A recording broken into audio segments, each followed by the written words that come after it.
My name is Vicki Maris, and I am back with the part 2 of my interview with Whitney Kilgore. This is episode 7 of Agile Digital Business. She's an author, instructor, conference speaker, and I write songs and play music with her. Hi, my name's Scott Greason. Let me introduce you to my wife, Vicki Maris, the host of Agile Digital Business podcast.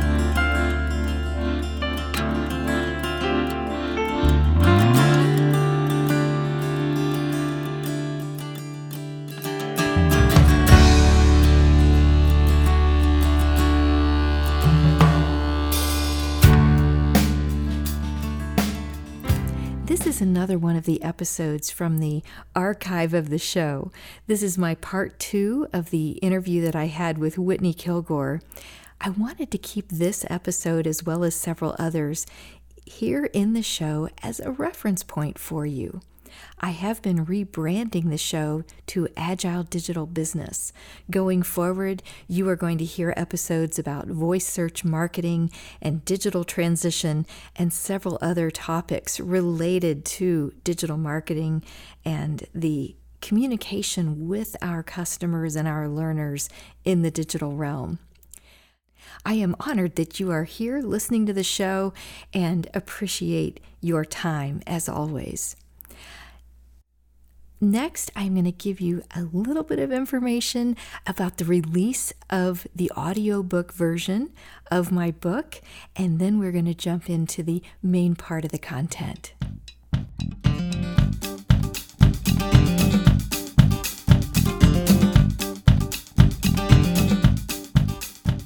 I am holding in my hands the paperback copy of my new book, but I have recently finished and uploaded and gotten approved the audiobook version of my new book. So it is now available for you in 3 different formats. Job Loss and the Cutback Blues, Journey of Grief, Uncertainty, and Recovery After Being Let Go, is available as a paperback, in digital format if you like to read on your Kindle or Kindle Reader, and now as an audiobook. I recorded the book right here in the podcast studio for you to give you an additional option in how you consume the stories within the book. If you know of anyone who has experienced a loss, it does not have to be specific to job loss. There are stories within my book that would be helpful to friends and family members who have gone through loss. I so appreciate you getting your own copy or sharing it with a friend.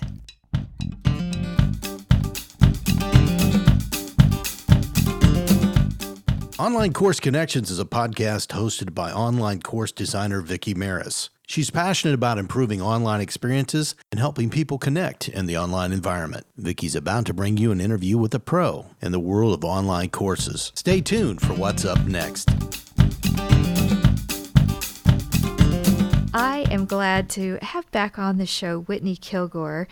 She and I have already done an interview that you may have heard, but if you haven't, I encourage you to go back and listen to our previous interview. But we had so many topics that we wanted to talk about, we decided to go ahead and record a second episode. And the topic that we're going to bring to you today is how you might organize course content to make a smooth handoff if you are working with a course designer or a course team. Maybe you've hired a virtual assistant, somebody that will be actually putting it together for you as an online course. So, Whitney, thank you for being back on the show. Thanks for having me, Vicki. I would appreciate it, Whitney, if you would go ahead and provide my listeners with some background about yourself and what brings you to course design, in case somebody missed that other episode. Oh, sure. Thanks for having me again. It is such a pleasure to talk with you. We could probably do this all day long, but we won't. We promise. I feel the same way. So you may get a call from me without record button pushed here in the future. Feel free anytime, Vicki. We could do this for sure. I have been in the education space, well, I guess I should say all my life. I really haven't stopped going to school. And as soon as I was able, started teaching school and came from the K-12 space into higher education, from being kind of the technology integration specialist in the K-12 space to online course developer in higher education. And specifically work for a company called iDesign, where we partner with the universities to build out completely online programs and help them figure out not just how to leverage the technology for the best learning outcomes in the online space, but now, I've been in this online space about 11 years, 12 years in higher education, and we're seeing more and more development of blended learning offerings. And so the opportunity to really kind of reconceive not just the curriculum for the learner who may be at a distance, but also how you're going to reconceive your face-to-face sessions to extend, support, enhance what they can do virtually as well. So it's a really interesting time in online learning where I think we're gonna see blended stay with us as the supreme pedagogical practice. Mm-hmm. For my listeners who may not be familiar with the term blended, would you put some definition around that? And I know there's lots of different definitions of blended learning, but however you like to define it. Here I go down the slippery slope. There are so many terms, I would say, whether it's hybrid learning, blended learning, different institutions have different definitions of what that means. So I'll just say that with some of the institutions we're working with now, they're wanting to have either 3 face-to-face class sessions during a 7-week course, or they're wanting to very specifically have 30% of the curriculum face-to-face while 70% of the curriculum is online. And they're very particular about those approaches and the numbers related to that, because that's how they're marketing this program to the students in their surrounding area. With a fully online program, your geographic reach is further. So a program that's fully online, you may take that across state lines even, or across the country, or from a different country. But when you're doing a blended or hybrid approach, oftentimes your students need to be close enough to be able to drive to campus for those 3 times or that 30%. So they have to be very clear in their marketing language before the students get into the program. So we try to establish those guidelines before we even start the development process. Mm-hmm. I've seen business owners use this approach as well. So it works well outside of an institutional setting. Perhaps you're going to be teaching. I've seen it with Lean Six Sigma. So, let's say they're going to be going in and teaching on site at a company. Well, they might do 1 or 2 days of live Lean Six Sigma Green Belt training at the company, and then provide everybody with access to an online course so that they could keep interacting with the instructor and keep learning after those 2 days of the on-site instruction. So it doesn't have to be within your K through 12 or higher ed setting. You can use it in other spaces as well. Yeah, I'm even seeing that in the new kind of up and coming coding boot camp space. So blended learning is definitely an approach that's going to continue to grow. Yes. Well, you had some ideas that you wanted to share with us for making that smooth handoff. So I'll get us back on that topic. I kind of took us down the blended learning road there for a minute. What would you like to pass along to my listeners about interacting with their course designer or their course design team? Yeah, so just a few tips for that, I guess. Before any project gets started, it's really important to choose your provider carefully. And I'm sure everyone listening to this podcast already knows that and does a very good job at that. But you want to make sure that it's somebody that is truly a partner and not a vendor, if you will. There's a big difference in the world today, and you you can usually get to that by talking to some of their other partners or clients. And so I would say do your due diligence there.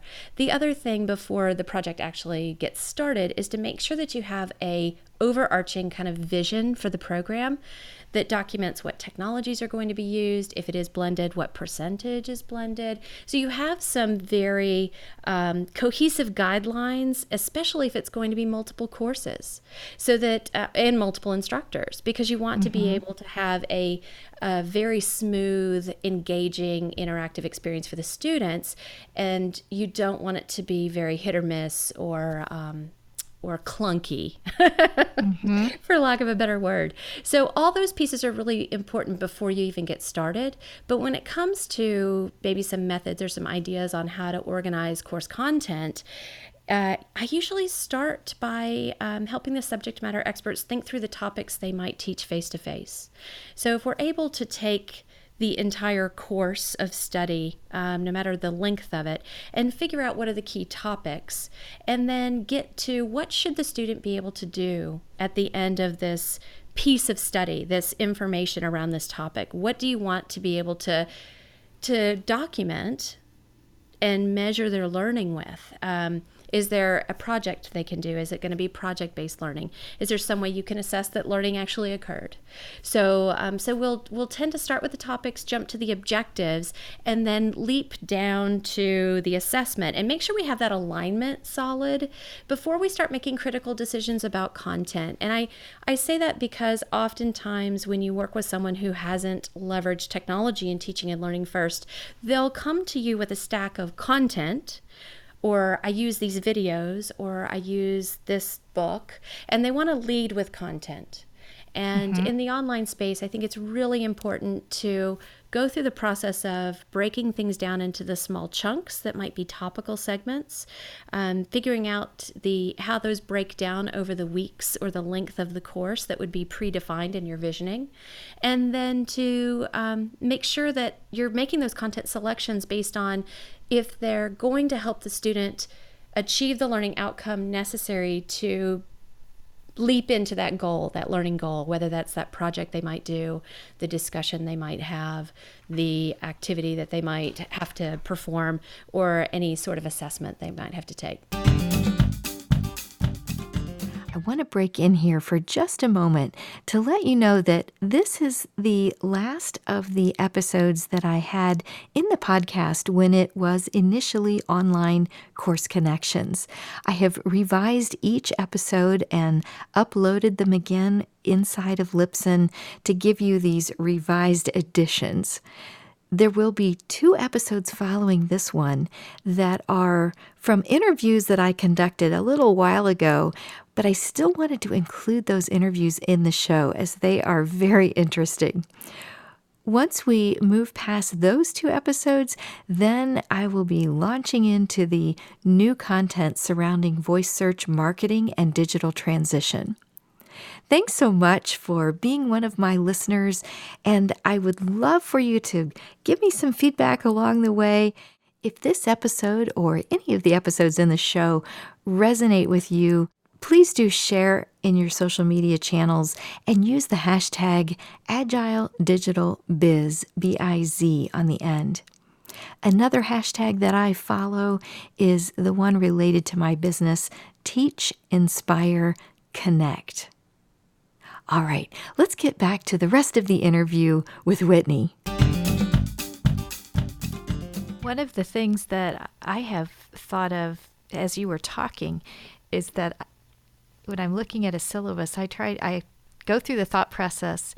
If this student had graduated and was being interviewed by a potential employer, how would you want them to be able to describe something they took out of your course? Like, what were the key takeaways, and can they get it out? Can they speak it well? I didn't speak that very well at that moment, but and that works for a lot of courses. So when you get into the nitty-gritty of the degree program and you're in those specific courses that support your career, that works really well. Oftentimes when we're developing some of the humanities or the earlier courses like your English or history or algebra, you don't have the ability to tie that to what they would say in an interview, perhaps. But I definitely think that it's important in graduate programs, in corporate training, to make that connection, Vicki. I think it's essential.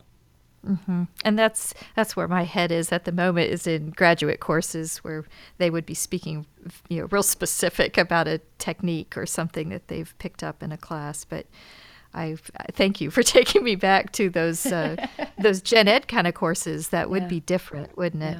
Yeah, it's quite an interesting space that we live in too. I would say that the other thing that's really changing the landscape for us is open educational resources. And so as a course developer, course designer, I often like to call it LX design, which is learner experience design, because we're not designing instruction. And we often say instructional designer. We're actually defining and designing learning experiences, right? Mm-hmm. So as we go into that space more and more, we're seeing the use of open educational resources really change the game. And not only the use of existing open educational resources, but faculty who really want to become open educational practitioners, if you will. So leveraging the open web and being less prescriptive around their content and the experience for the student, and allowing students to even define their own experience, help co-create the syllabus. And when we get the opportunity, and it really is an opportunity because there's very few of these instructors today, they're increasing in numbers. But when we get the opportunity to work with someone who's that forward thinking, it truly is a treat for our learning designers, because they're able to really kind of take the design to an even more student-centered approach and allow the student to define what that pathway looks like for them, and how they'll create open educational resources to enhance what exists already on the web. Mm-hmm. I love that notion of co-create the syllabus. Wow. Have you been able to do that with some of your clients, where they were doing that with students? Yeah, we've had two. We've had two faculty, I had to be honest, that were willing to go down that path. It's still an uncomfortable space to be in. And from an accreditation standpoint, I think we're often, I guess, I also teach in a master's program. So I should confess that first. But it's hard to let go enough to let your students co-create that syllabus, because you do have specific learning outcomes that have to be achieved and documented for accreditation purposes. So in the higher education space, it's just starting to happen. And as long as the learning outcomes are still achieved, then it's a win-win, because the students feel like they have greater flexibility and the ability to kind of choose their own learning. It also is much better suited for a master's or doctoral student. So. That is so interesting. Boy, that's another podcast episode topic right there. Teaser for the next one. There you go. Yeah. Wow. Well, what is the best way for my listeners to get in touch with you, Whitney, if they would like to ask you a question or talk to you about what your company does? I'm available on Twitter, and I know I said this in the other podcast. If you're interested in this topic, I definitely am interested in talking to you. So you can find me at Whitney Kilgore on Twitter. And then I'm also whitneykilgore@me.com, so you can email me. And then if you want to know more about iDesign and what we do and how we work with universities to build out online programs, we can be found at iDesignEDU.org online. All right. And I will list all those links in the show notes for you as well.